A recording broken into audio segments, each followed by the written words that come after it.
To say it very simply, if it looks like a kinetic activity and it has the effects of a kinetic activity, we will treat it as if it was a kinetic activity. So if you destroy something through cyberspace, meaning there is physical destruction, that will definitely be treated as if it's an armed attack.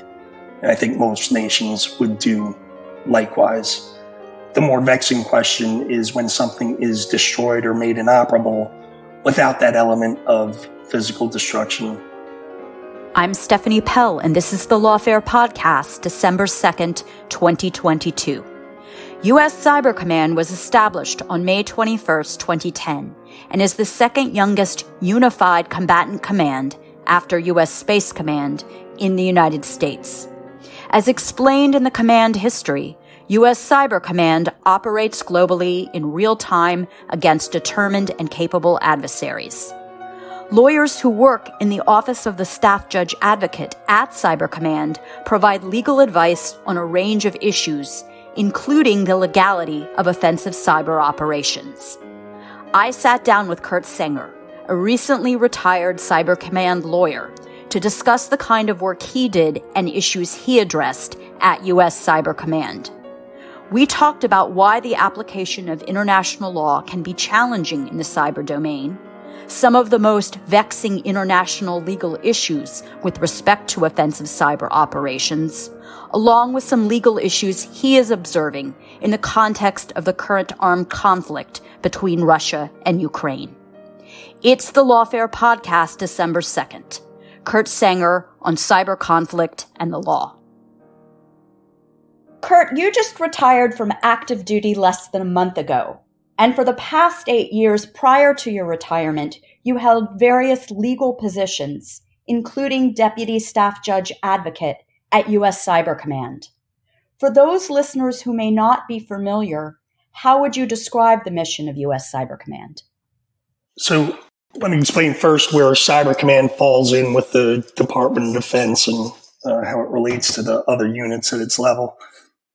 So Cyber Command is one of 11 combatant commands. 6 of the combatant commands are geographically aligned, such as CENTCOM, which has responsibilities in the Middle East, and EUCOM, which covers Europe. And then there are 5 functional combatant commands, the best known one probably being Special Operations Command, which has global responsibilities. Transportation Command has responsibility for moving people and doing logistics all over the world. And then there's Cyber Command, which is responsible for cyberspace operations globally as well. We have 3 presidentially assigned missions. The first is to defend our own networks, the Department of Defense Information Network. So defending the DoDN is our number 1 assigned mission, where most of our energy goes and most of our resources go. Not as many of the great legal issues that we have on offense, but certainly some important legal issues that we need to cover, a lot of which are similar to what they would be for any network owner or operator. Our second presidentially assigned mission is to support the other 10 combatant commands in the conduct of their missions. And then our third is to defend the nation in cyberspace. So there are defensive aspects of those second and third missions, but that's where our offensive operations are carried out. And you held a number of different legal positions at U.S. Cyber Command. Can you talk about them and the kinds of things you did and the issues that came across your desk?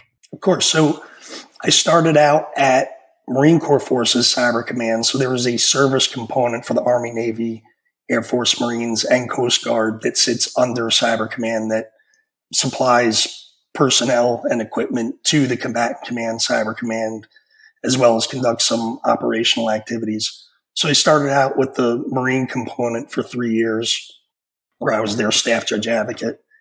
And because it was 2014 and still in the beginning years of Cyber Command, which started just a few years earlier, we were a lot focused on defensive issues at that point, some of which were legacy issues of how the chief information officer was to integrate with this new entity, the Cyber Command and the Cyber Commanders. Some of those responsibilities are laid out in a statute. Started with one statute called Klinger-Cohen, which, if you have any listeners out there are familiar with it, you have my condolences. And if you're not familiar with it, I recommend you avoid it. However, it is an important one, and it sets up some of the responsibilities of chief information officers. And so to have commanders try to integrate their responsibilities with those statutory requirements took some legal digging. We also had the beginnings of offensive operations that were motivated by the activities of ISIS in 2016, and what had largely been academic thinking for my first couple of years at Cyber Command on the offensive end. We finally got to see where the rubber met the road. And of course, there's no amount of thinking abstractly that prepares you for the moment when you're actually going to execute and plan for something that you know that's going to be done in cyberspace. But we got to the beginnings of that at Mar4 Cyber, and then moved up to Cyber Command, where I first was the attorney responsible for our plans, policy, and legislation section, such as protecting the command's interests and offering up possibilities for the National Defense Authorization Act that comes out annually, doing the partnership agreements with our international partners, and also, say, Department of Homeland Security and the Department of Justice and FBI, setting up the responsibilities and mutual support arrangements between us. Then I moved over to our operations and intelligence law section, which is the bread and butter, of course, of where Cyber Command does its operations and its activities. And that ranged everything from long-term campaign planning to something that would come up middle of the night one night and president wants response options from our commander, and we are responding to that on a very short timetable. Both of those were very exciting jobs, as was the job at Mar4 Cyber. At that point, I got what appeared to be a promotion to the Deputy Staff Judge Advocate at Cyber Command. I guess it is a promotion, but for me, it was just getting to watch and manage the people who were doing the very cool jobs that I used to get to do. And while I did enjoy it, I'd say particularly that ops and intel job was the equivalent of playing center field for the New York Yankees. I'm a New Yorker from growing up, but that was the military judge advocate equivalent of the coolest operational job you could have, because Cyber Command operates every day and it's dealing with operational law every day. So in terms of that operational law, I want to talk a bit about how the attorneys at Cyber Command evaluate the legality of proposed offensive cyber operations. What bodies of law or policies or guidance or regulations must Cyber Command attorneys consider? So we've got to look first at the authorizations that we have to conduct operations. And it's not a matter of international law. You can call it a product of domestic law, but it really is beyond the statutes and, what we would normally call legal research that we'd be looking into for something like that. It's whether or not our activity, our operation, falls within something that the President and the Secretary of Defense have told us to do. So that's the initial consideration when we are given an activity to review. We do, of course, also look at the international law to ensure that our operations fall within law of armed conflict, whether by virtue of an obligation of international law while we are in an armed conflict, or by virtue of a Department of Defense regulation that states that all U.S. military operations are to be conducted in conformance with the law of war. We analyze those issues. And then we also look at the domestic law authorizations, whether the president has constitutional authority to conduct the activity, whether Congress has supported us with a statute. Of course, in many situations, especially when we're conducting operations below the level of the use of force, what the president is authorized to do by the Constitution might be encompassing of what Cyber Command is going to do. And we wouldn't necessarily need a statute. But of course, it's always better to have the authorization of the president and the authorization or endorsement or encouragement, and certainly the funding of the U.S. Congress as well. And then we get into the regulations that come from either the executive branch or the National Security Council or within the Department of Defense that aren't laws necessarily, but we need to adhere to the regulations, the processes and procedures to ensure that we have checked all the boxes before we execute our operations. There are often requirements that the president has imposed on the Department of Defense or the secretary has imposed on his combatant commands or specific to Cyber Command. And it's very important that we meet the letter of the regulation on those because it demonstrates a level of assuredness that we are following everything we need to do. And it is meant to assure our mission partners and those across the interagency that are interested in what we do that we are dotting the I's and crossing the T's so that they know that we are doing that operationally and with our intelligence activities, not just with our legal analyses. So I want to turn specifically to issues involving international law and first ask you a broad question. Can it be challenging to apply international law to the cyber domain? And if so, why? It is for a number of reasons, the nature of the domain and also because it is a novel domain. For most operations that the military conducts, there is a history that we can look to, and that history has been authored by millions of warriors over thousands of years. And it's also been weighed in upon by military attorneys, by the great authors and attorneys at Lawfare and many other blogs and publications. You've got a history to look back to between military doctrine and legal analysis that helps guide your answers for those, land, air, sea, and space domains in most cases. For cyberspace, we don't have that. One, because those operations haven't been going on very long, and two, because they happen behind closed doors in most cases. And even when they come out into the public view, the details behind them, at least some of the important pieces, are not revealed to the public. There's a missile strike in Syria during the Trump administration. That was something that Bobby Chesney could weigh in on the blog within 24 hours, if not a couple days, whereas a cyberspace operation almost never is going to be discovered that quickly. And it's going to be years before people with a level of expertise and interest, such as Bobby and the other folks at Lawfare, get a chance to weigh in on those operations. No, it's true. We don't always see or rarely see cyber operations real time. And so it is challenging to provide that real time feedback. I want to, though, talk more specifically about particular issues or questions of international law that can be vexing with respect to offensive cyber operations. And let me ask you first, can you define what we mean by offensive cyber operations, or what I should say, how DoD and U.S. Cyber Command defines offensive cyber operations? So our offensive operations will take place off the DoD networks, of course, actually for offensive operations, always in foreign cyberspace.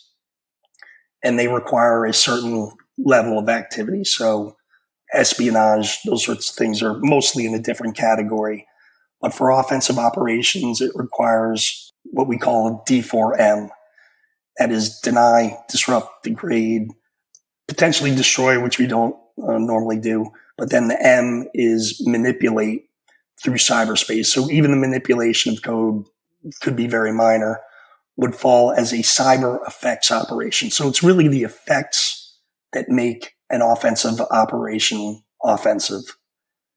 So when we consider those operations, they fall under a certain legal regime or regulatory regime that the president has issued to the executive branch, and with additional guidance from the Department of Defense. That is what makes an offensive operation offensive. So as you noted, you always follow the LOAC, both when the United States is actually involved in an international armed conflict, but also when you may be conducting offensive cyber operations outside of an armed conflict.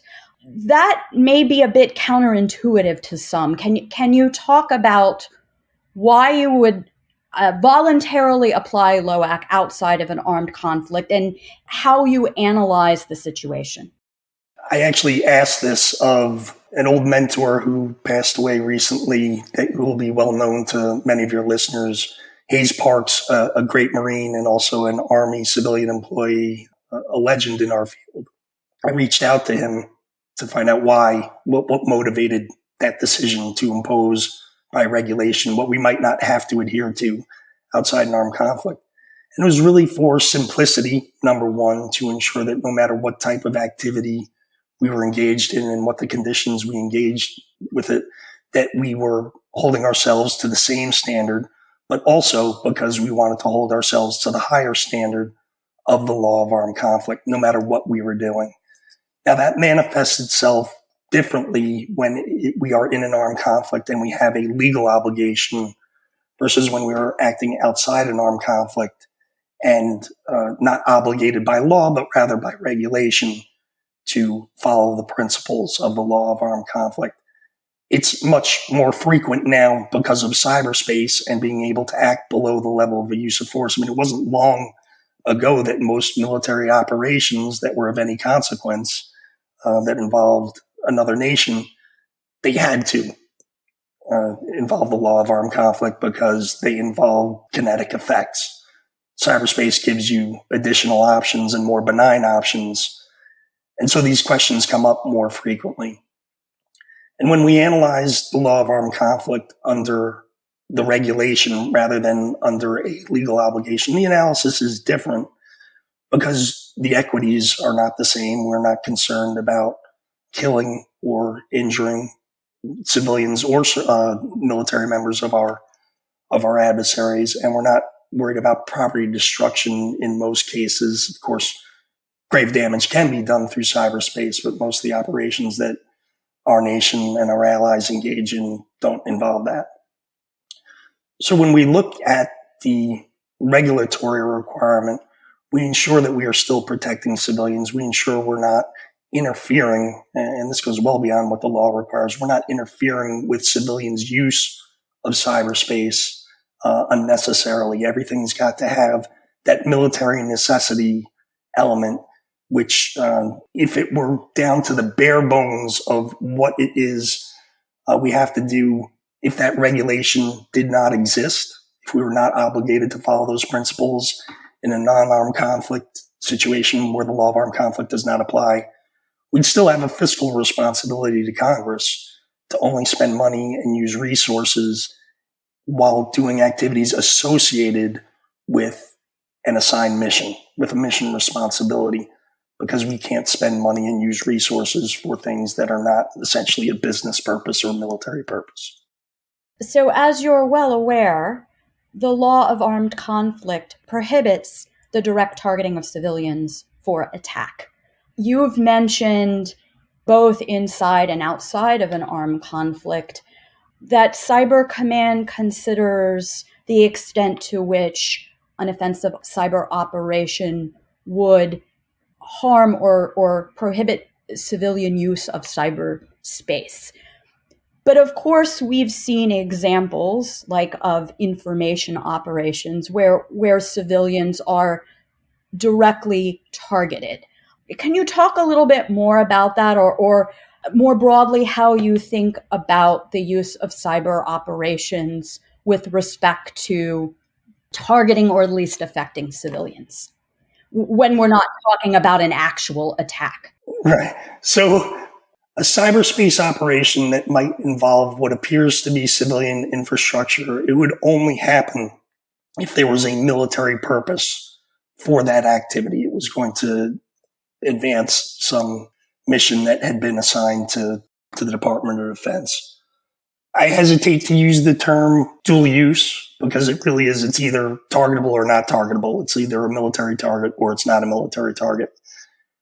Because cyberspace involves so much civilian-owned infrastructure, what might appear to be a purely civilian object could raise advantages for our military adversaries. And those are the circumstances under which it might be targeted. But never is civilian infrastructure targeted without that military necessity component.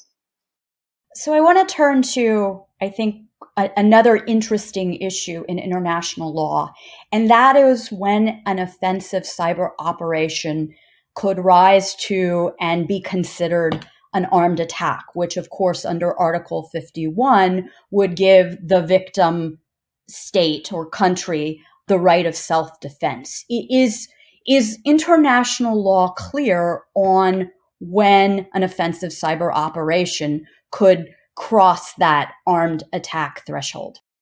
It's unclear because not every nation has gone on the record, perhaps, or not gone on the record as fully as we might have wished. But for the United States, ever since the first public comments on the issue were made by a member of a U.S. presidential administration, in this case, it was Harold Koh, I believe in 2011 at the U.S. Cyber Command Legal Conference, who was the legal advisor to the State Department at the time, who for many years, that speech was the most robust U.S. official statement on the United States position on the law of armed conflict and its application to cyberspace operations. To say it very simply, if it looks like a kinetic activity and it has the effects of a kinetic activity, we will treat it as if it was a kinetic activity. So if you destroy something through cyberspace, meaning there is physical destruction, that will definitely be treated as if it's an armed attack.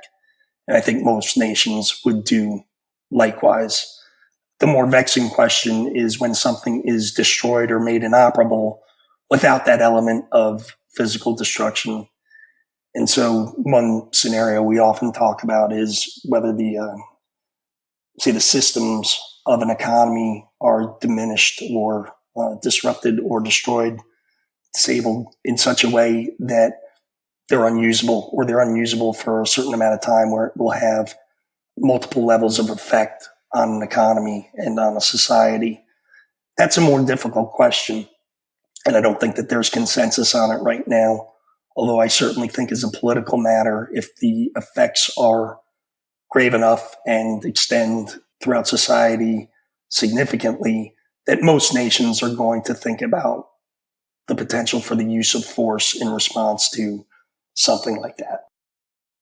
And of course, an example that sort of often gets battered around in this debate would be if, a country were to execute an offensive cyber operation that took down the stock market of another country.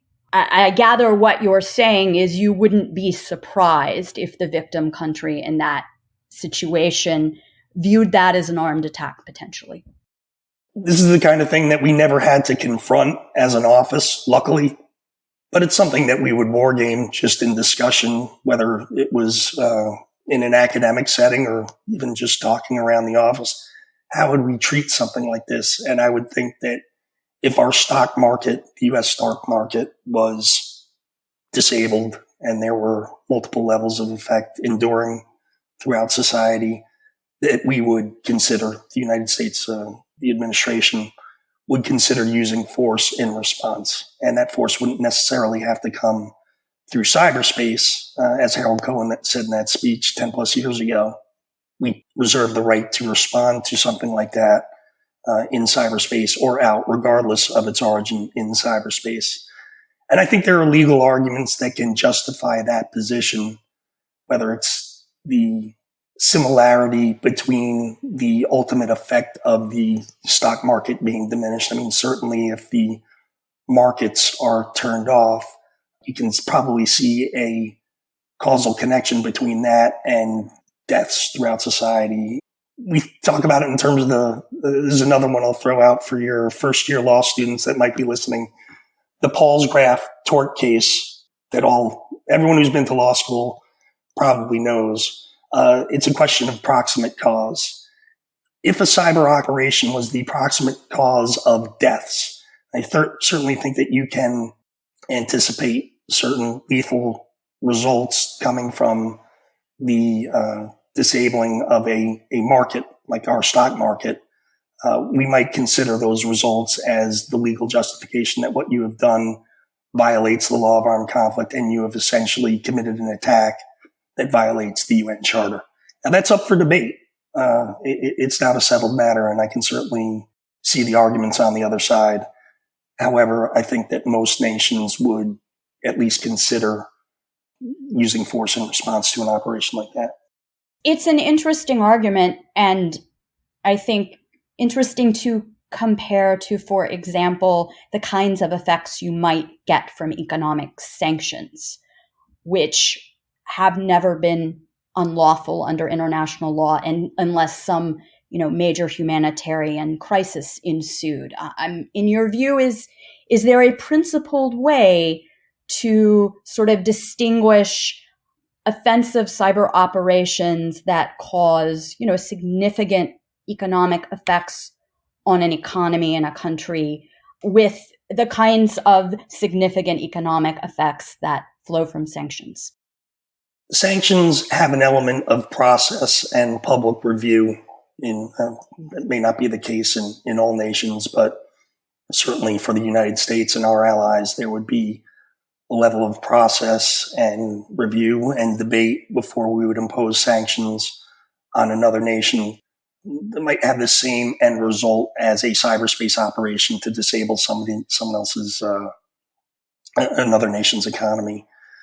I think that alone is a very important point, that the political process is an essential piece of what makes sanctions different from what's essentially, it doesn't have to be a military operation. Sure, any number of nations, intelligence agencies have greater cyberspace operations capability than their militaries, but say it is essentially a military operation of sorts that would make it different, I think, from a legal response standpoint.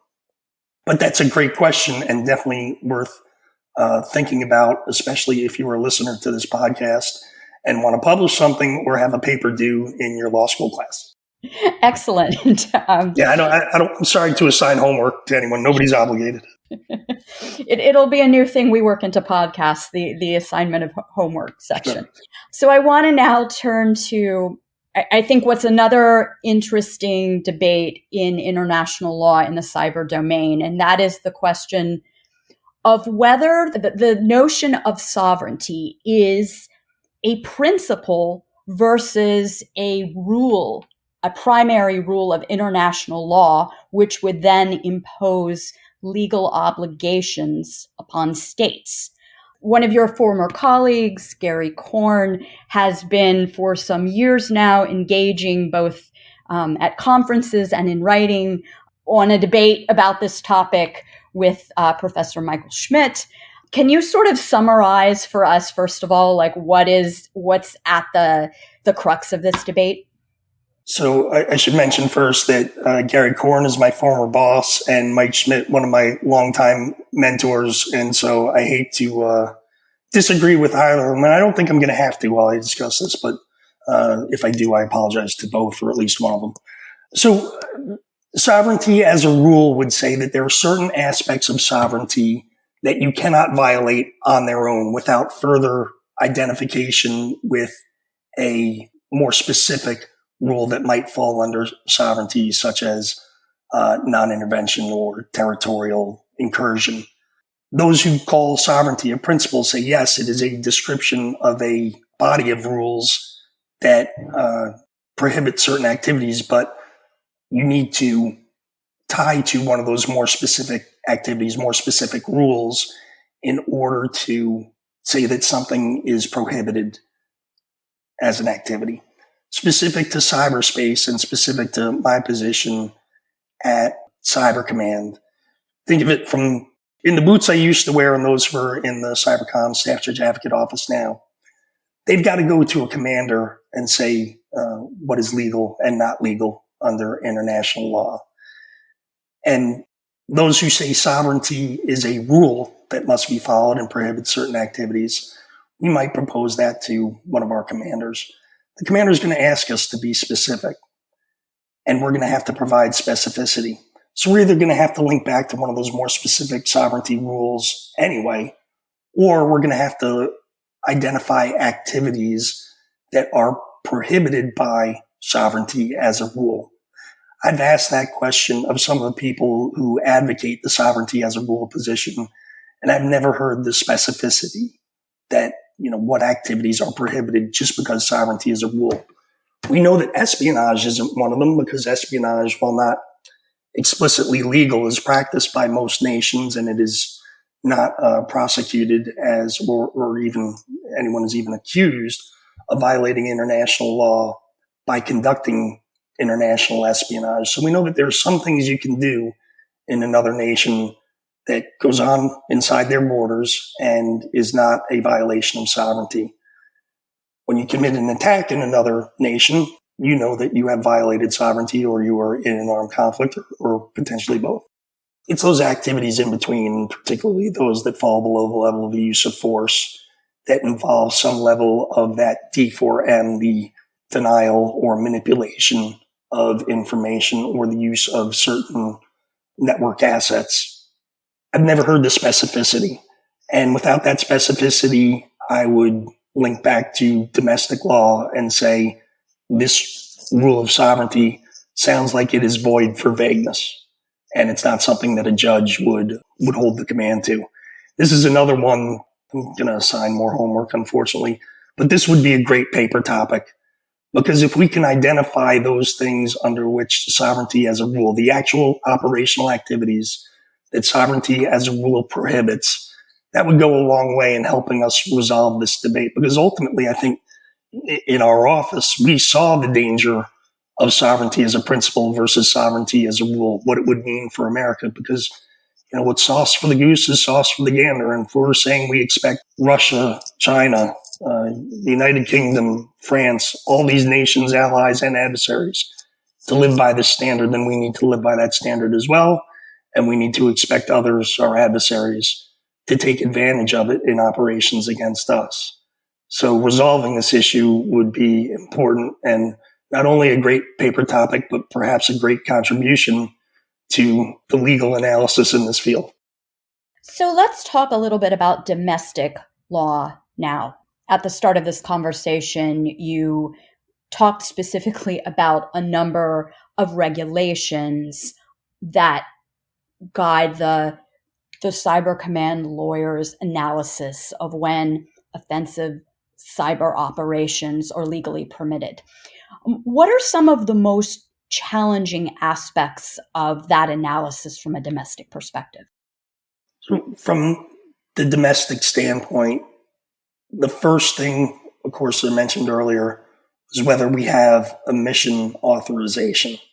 So whether a target we are considering for execution against, whether it falls within a mission authorization that ultimately can resolve back to the president.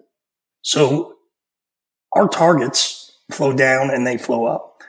They flow down because we are told to look at certain adversaries and consider the operations that we might conduct against them.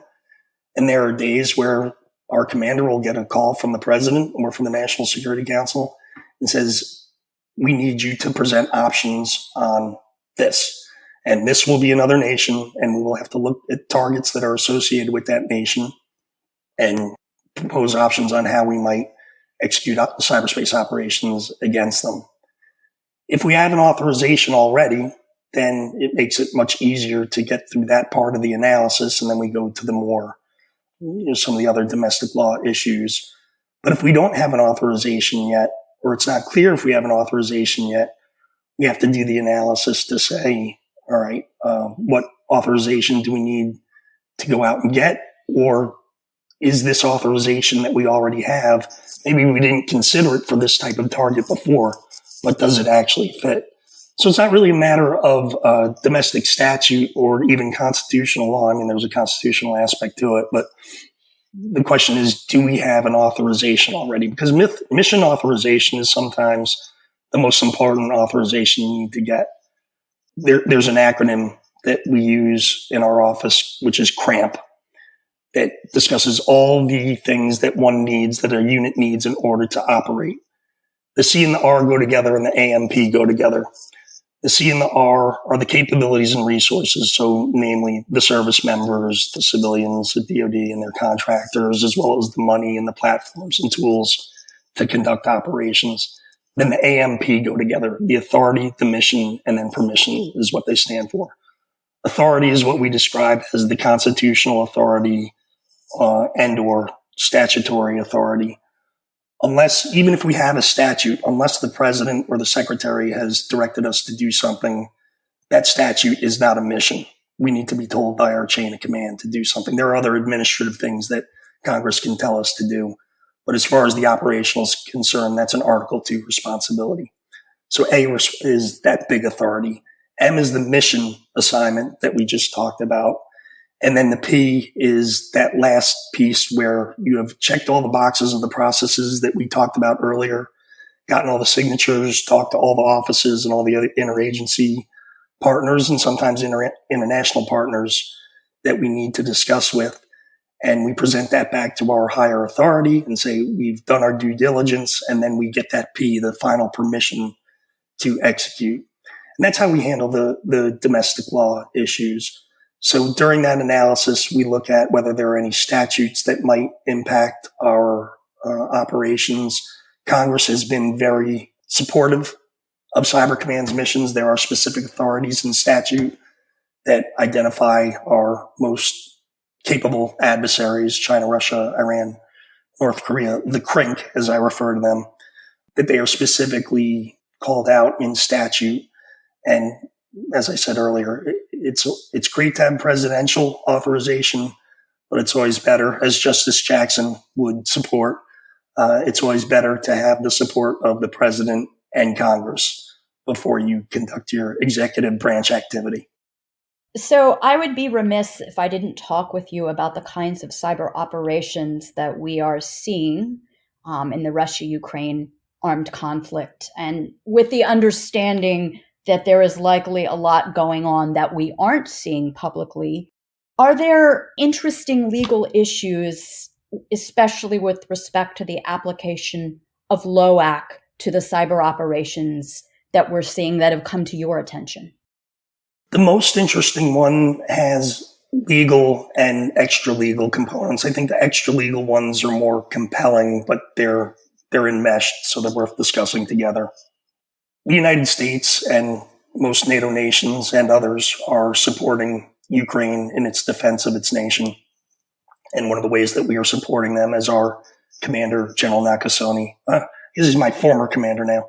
He stated publicly that we are conducting the full spectrum of operations in support of Ukraine.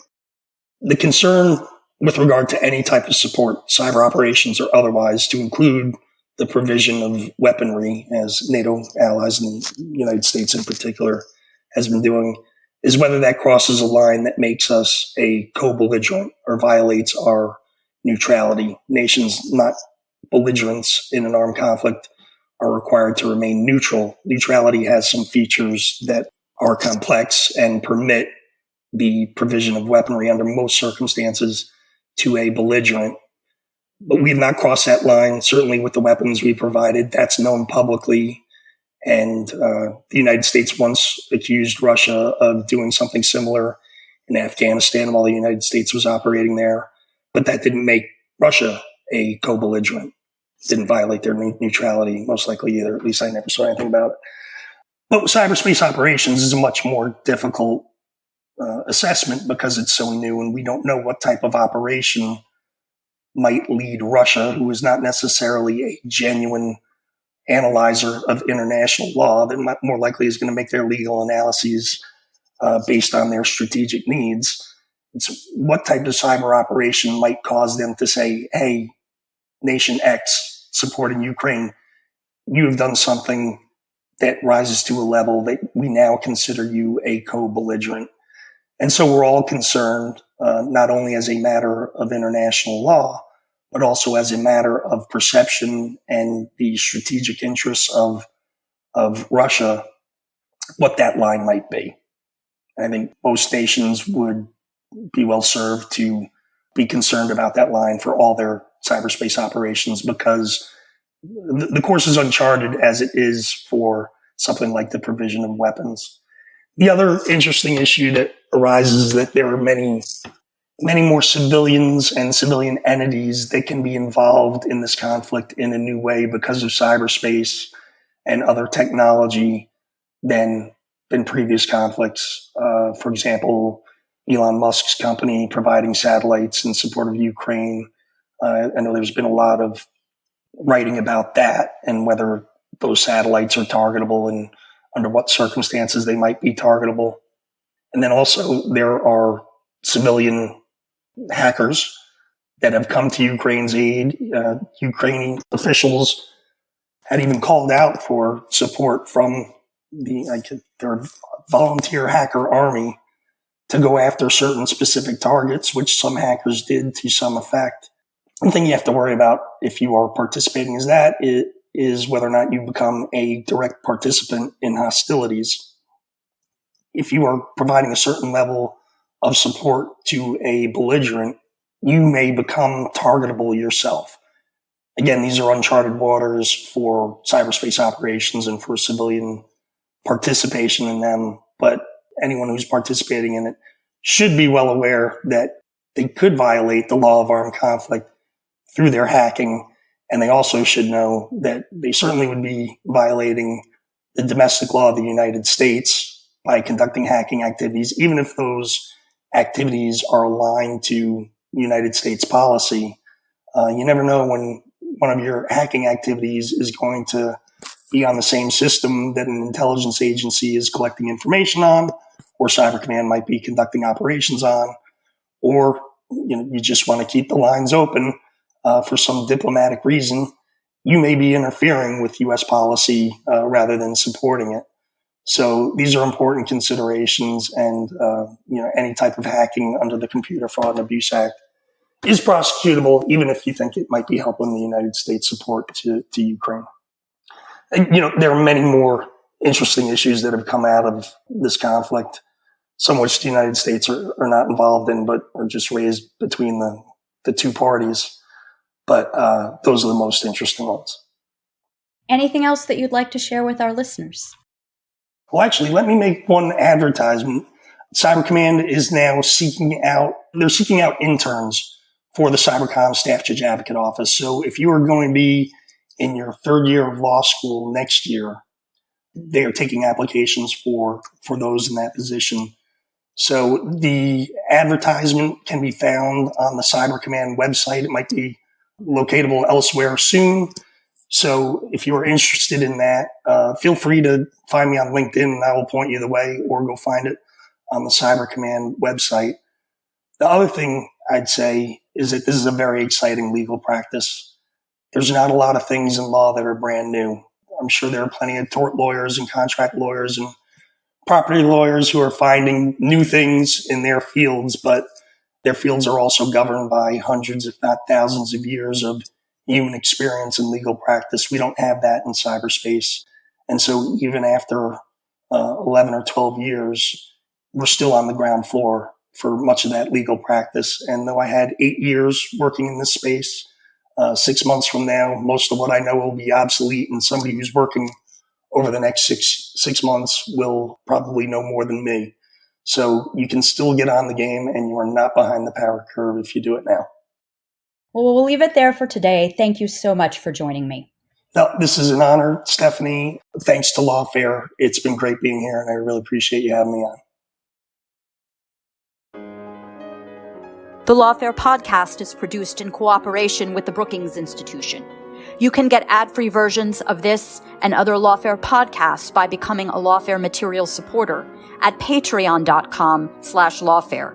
You'll also get access to special events and other content available only to our supporters. Please rate and review us wherever you get your podcasts. Look out for our other podcasts, including Rational Security, Chatter, Allies, and The Aftermath, our latest Lawfare Presents podcast series on the government's response to January 6th. Check out our written work at lawfareblog.com. The podcast is edited by Jen Patja Howell, and your audio engineer this episode was Jay Venables of Goat Rodeo. Our music is performed by Sophia Yan. As always, thank you for listening.